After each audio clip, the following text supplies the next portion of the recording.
अस्सलाम वालेकुम। डॉक्टर मुनव्वर हुसैन आपके पेशे खिदमत है और आप देख रहे हैं diplomatic and current affairs and always with us Dr. Mubeen Shah. He has given us time and we have a one show at least in a week. And thank you very much, Dr. Mubeen Shah. We have a few comments from our Indian brothers, and one of them is Sanjeev. He writes that Munawar Bhai, I find it very funny when Pakistani commentator or media speak about human rights and minority rights in India. In Pakistan, all minorities have been eliminated systematically, whereas in India, all have grown in leaps and bounds. Only minority whose population has come down is Parsi. The government is funding a program to increase Parsi population now for last 10 years. Firstly, Hindus are very edge about religious conversion and benefits spread by various NGOs, and the present government has taken hard stand on that.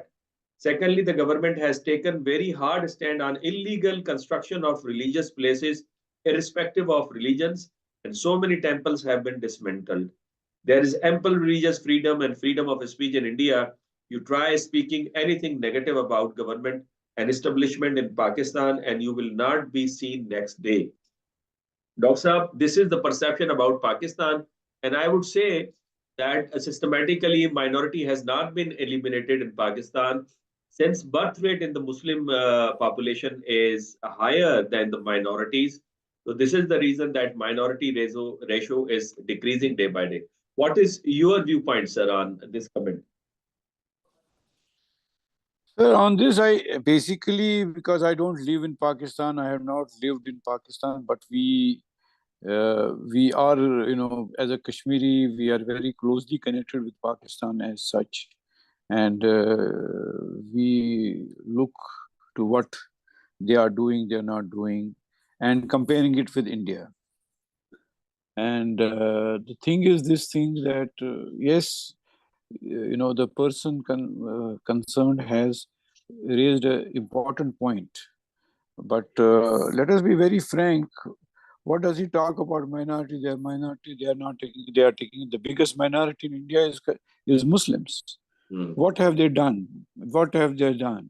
If we go back to history from 1947, you see, as rightly pointed out, certainly by one of the analysts in one of the programs, that this what the Congress was doing was, or you have also commented, I saw your latest video also, that they have done soft Hindutva, the Congress. Yes. Which, I had also told in my previous program. What Yes. the BJP has done, which you say Moditva or whatever it is, but they have done aggressively. But the policy has been same. Now we say practically on the ground. Practically on the ground. Practically on the ground, if you see, there are reports, there are written reports, which were given, documented reports about the minority situation in India, wherein it was clearly seen, particularly of the Muslims, that how much percentages are educated, how many percentages. I don't know the exact figure. I can we can find it out. That is not a problem. If we look at the general, is this thing that the minorities, particularly the Muslims, are the lowest rank of the society. So what is the gentleman speaking about, that they are taking very ample care of minorities? It is not a question of population. It is a question of what is the minority doing? Where are they? Which level of strata of society they are? Any Muslim in India, he has to work, I think, 4 times better than his other person who is from the majority community to have the same level of, let us say, education, let us say, for example, business, anything for that matter. And I know for sure, you see, because I remember, that is why I have quoted this number of times, because this is practical. This is nothing impractical. It is practical thing and on the ground situation. For example, one of the 2 or 3 industries in which the Muslims before 47 were very conversant with and very versed with, that is handicrafts, for example. Handicrafts, if you see in India, majority of them are Muslims who are making the handicraft. Majority. I'm not saying 100%, but majority of them. And which are the areas? For example, you take an area of Muradabad. Muradabad, they make gift items for which are exported all over the world. Okay, so I being in this trade, I had once decided that okay, I will add on to one of the lines in our different showrooms. I had at one point of time about 20-25 showrooms in different places like Dubai, like Malaysia, Singapore, and then we thought that we should have these gift items, made of brassware. The best source was naturally Muradabad, So when I went there, and in one of the gift fairs, I saw some of the people who were wholesaling it. They requested me to come to Muradabad I had gone to a gift fair in Delhi. So when I went with them to their house, they in the car were telling me, naturally, normally, if you as a businessman, goes to another business fellow, he tries to tell him that what is his business situation, how has he come in this business and all that. He was telling me, no, we are from generations in business and all that. Then when I reached their house, the house didn't look like that. They were in three generations in export business. I didn't realize or did not feel that the setup was such. So then I was sitting on lunch and the grandfather was there, grandfather was there, and I started talking to them that I don't sort of subscribe to this or believe your words that you are three generations. So the question he asked me was, oh, you are actually for Kashmir. You don't know what the Muslims in India have faced. I said, what? I said, what? What have you faced? He said that, after 47, the thing is that when we socially we used to make money and we used to become better, then this communal rights would start and we go back to zero. He said, we have gone 3-4 times like this. I'm talking to you of this is 95. He told me that 4-5 times they have gone through this cycle. And the result was that very few people survived. The business has been taken over by the Hindu traders, while they have still remained at that level of artisan level or very low level. And this is what is the fate. This is what is the fate of the minorities. If you are talking about equal rights means they should be also developed like the same way. How many, if your population is, let us say, 20% Muslims, let us say, for example, for practical purpose, are there 20% Muslims in the bureaucracy? Are there 20% people in the police? Are there 20% people in business? Or the big business corporate house, how many are they? They are not given finance. They are subject to that lowest level of work and all that. And that is what is the fate of the Muslims. So that if you take minorities, minority means if you are going to give full rights to minority, that means they should be given ample opportunity to develop. Now, Kashmir was a majority Muslim area. They made it a point that they will bring us also to that level. You have to understand that. You see, one of the things to do in Kashmir is this also, the economically disempowerment of Muslims in there. They should not have any control on their resources. This is the basic idea. The whole thing is that they should not speak up. They should not be able to. We are ruled today by the majority of the police officers in the whole Kashmir Valley and J&K are maximum from outside. You see, this is a legacy of the rulers. The British rulers, they used to have that national sort of national police service. I don't know, in Pakistan also I think it is like that, national police service, so that control is from the central government. The state has no value. Today I shared with you. I think you need to share that video which I sent to you today morning. What is the fate of democracy in India? The person has completely written the same thing. He has completely exposed the government of India, that how, although he is naturally he can, if he is in India, he will not be able to speak. He will be tomorrow, just like what he has written to you, that if you speak against the, he will be also in India also being, cases. And that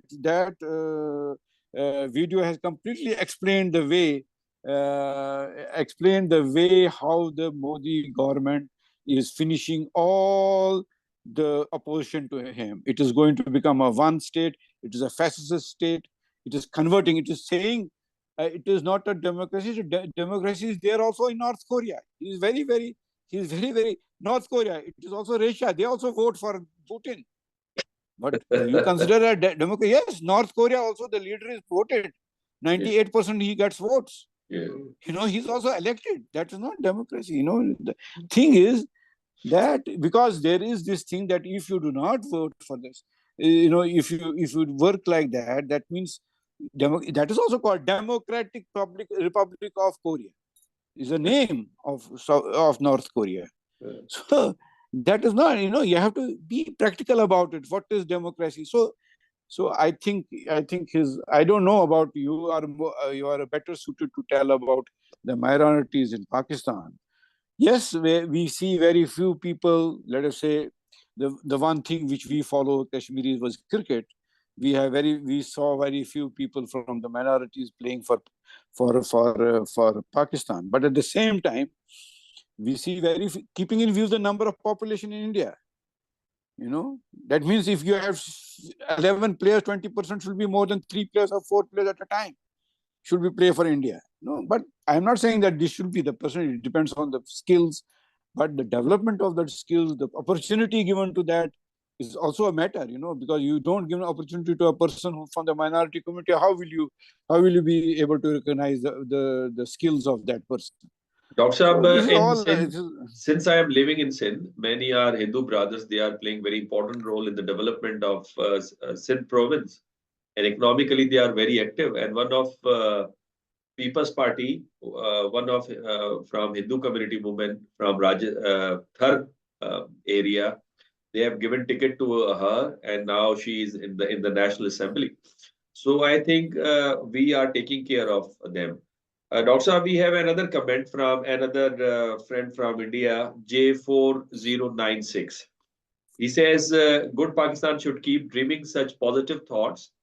The region is not developing because Pakistan is not giving India a route to Central Asia. Otherwise, Pakistan will be able to make $30 billion. But India doesn't want to resolve Kashmir issue. Otherwise, India could make so much money.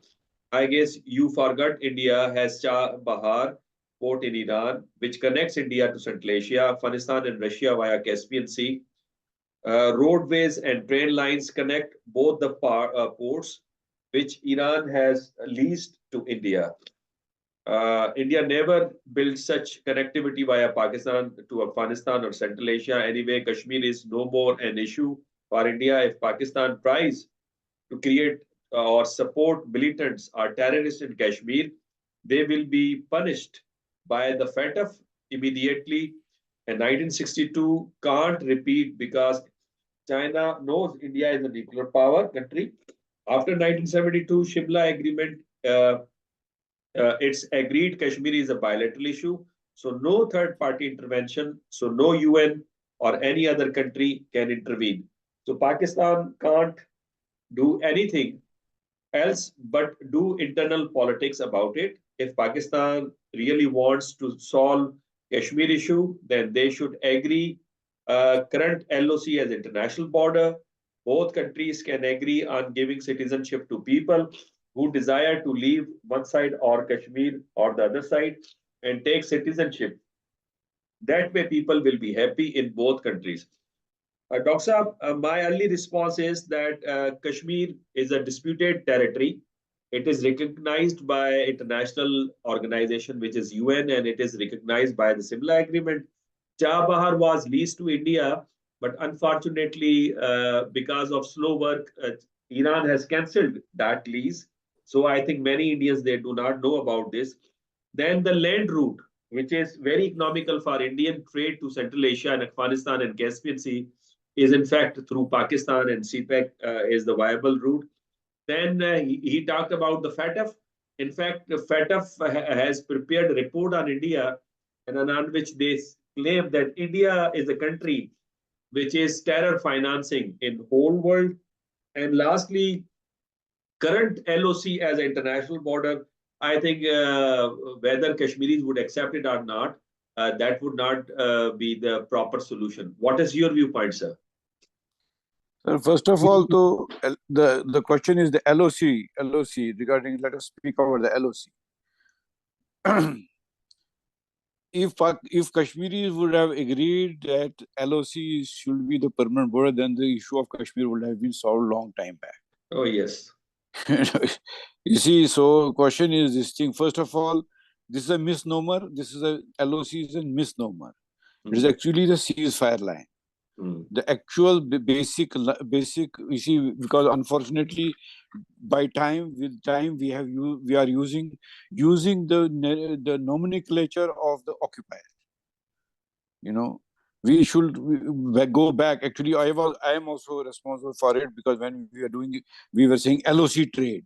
It should not have been that. It should not have been trade. LOC, called LOC, line of control. It should have been ceasefire, because that was the actual situation on the ground in 1947-48. Number one. So he's saying that, you know, nobody will agree to that LOC become a permanent boundary.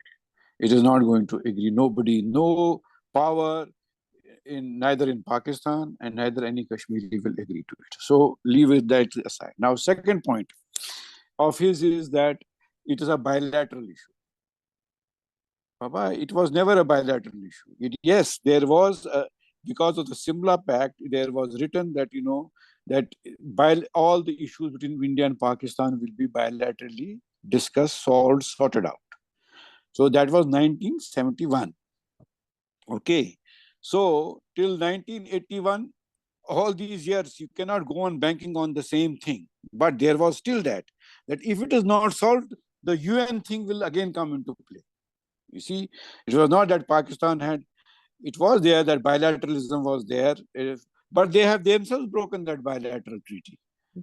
Because in that Simla Pact, there is also this thing that unilaterally the status quo will not be changed.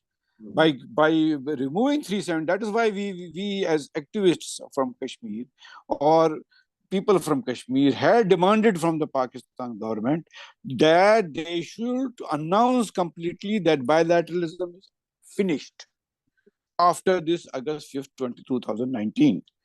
This is the problem which should be completely finished. I have written in my blogs also that because of this August 5th, 2009, there is no question of bilateralism. Bilateralism is gone. It is history. It is history.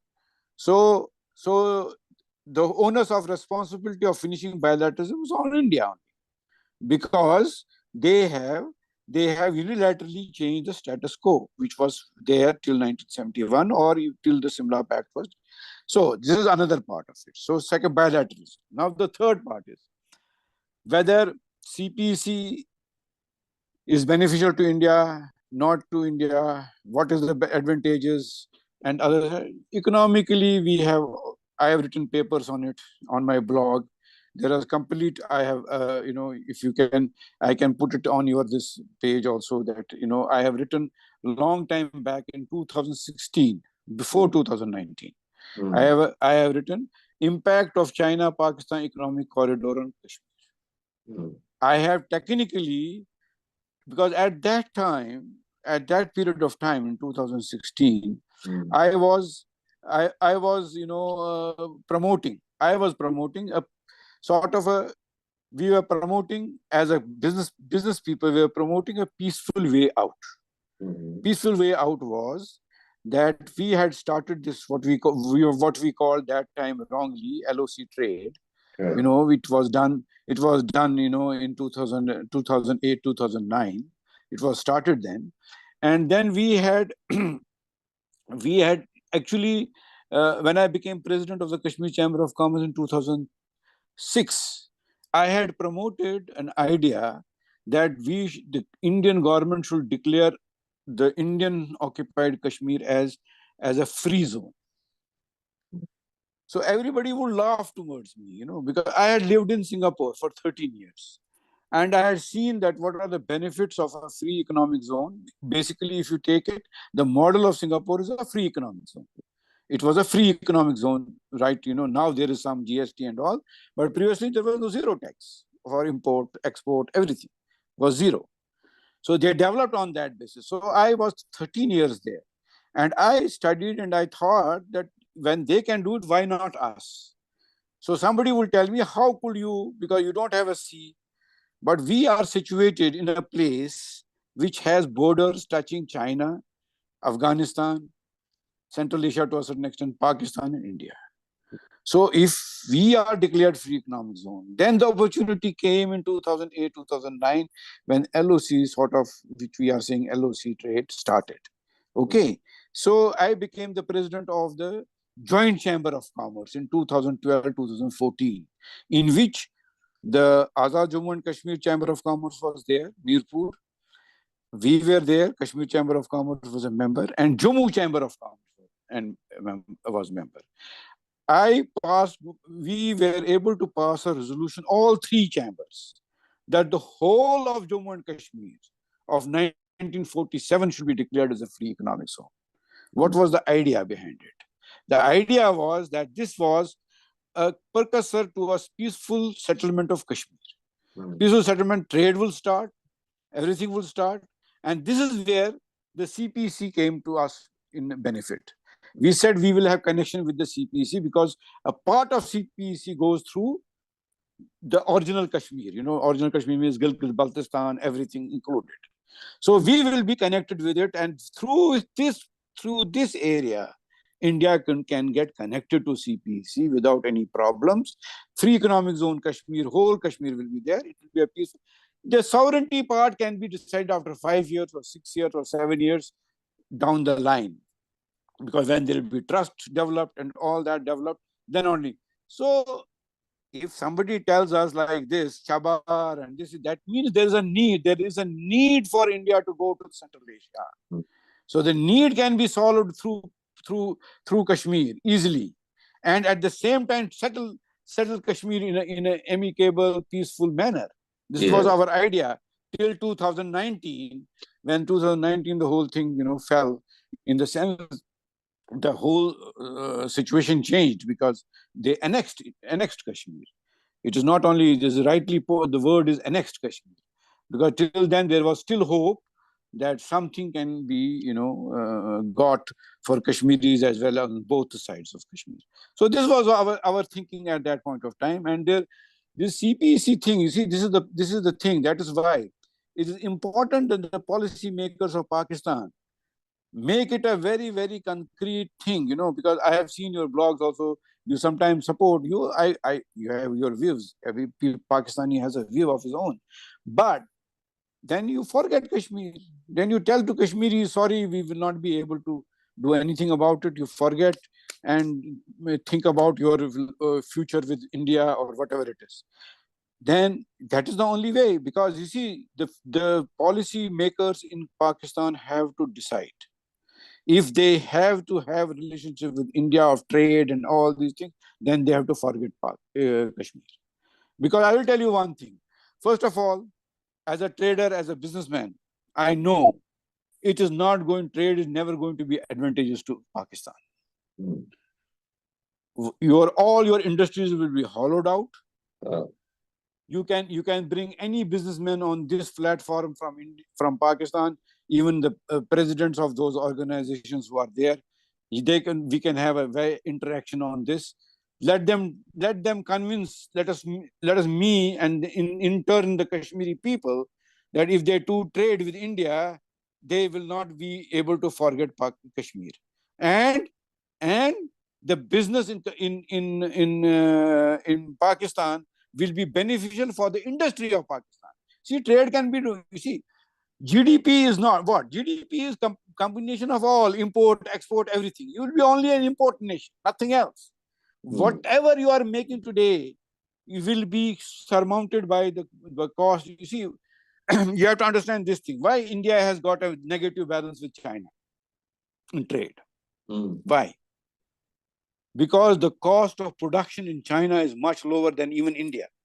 We have to understand even the idols, those small idols, they are also importing from China. Yes, in certain industries like IT and all, India has an advantage. That is why they are getting foreign exchange and all. But if you see their trade with China, it is minus.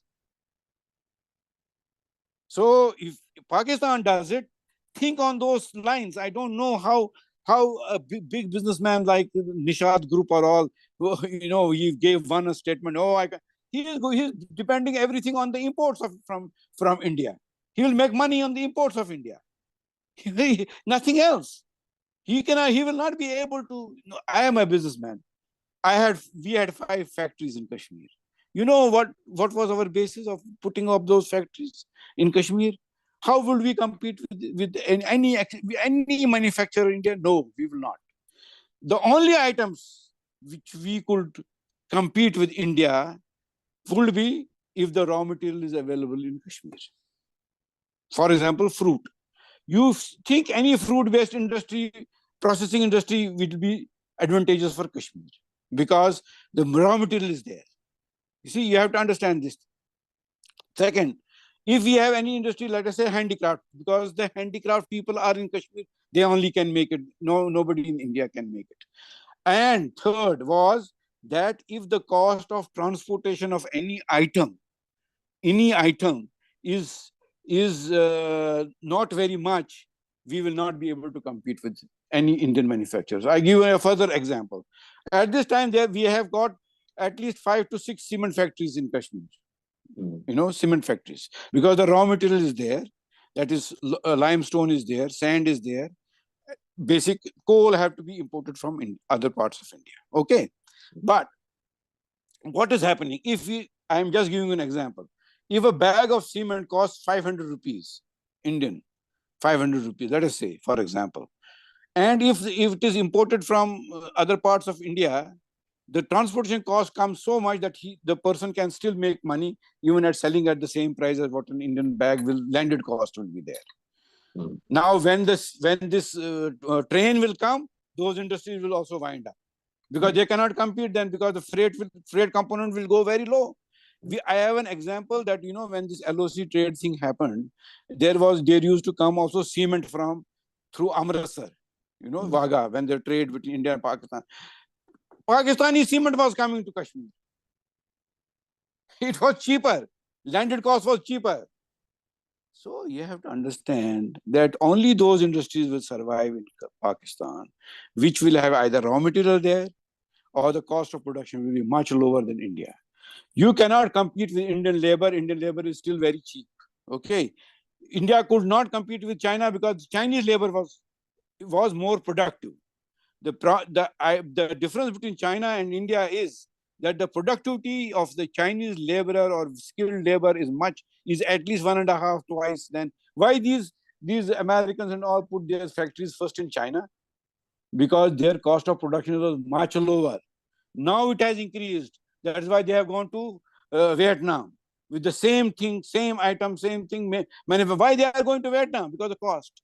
You see, for example, I had a business in Malaysia. I had a business in Singapore. There, when I went to Singapore in 1990s, they were even making furniture. They were making furniture themselves. A time came, because I was in a wholesale center where they used to sell furniture and other things. Then I saw these wholesalers. They said to me, now we are only designing. Manufacturing is in Malaysia.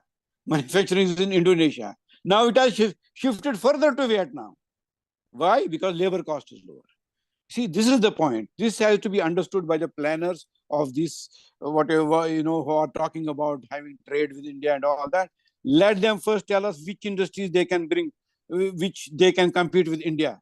India is not able to. Let us say India has a disadvantage against China, but they have all the advantages with Pakistan, because the Pakistan level of skill is much lower, level of things are much lower, and their costs are much higher. You are absolutely right, Shah Saab.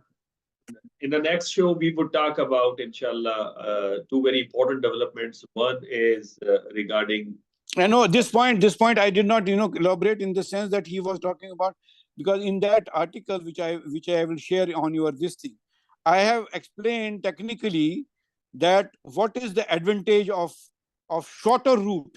Our route will be shorter to them, for CPC. What is the advantage? And that's a study done by Indian themselves. That's a study done by an Indian, not Pakistani or a Kashmiri. It is a study done by an Indian. I will keep a link of that on this. I will send the link to you. You can I upload will it. put I Is, will put that link into my description. Thank you very much, Shah right. Sahab. In the next show, we will And talk about the changing condition within the region and in international system, how this impacting the Kashmir issue, whether we can expect that that would dictate Pakistan and India to come closer to each other and to resolve this issue. So next, inshallah, in episode, we will talk about this.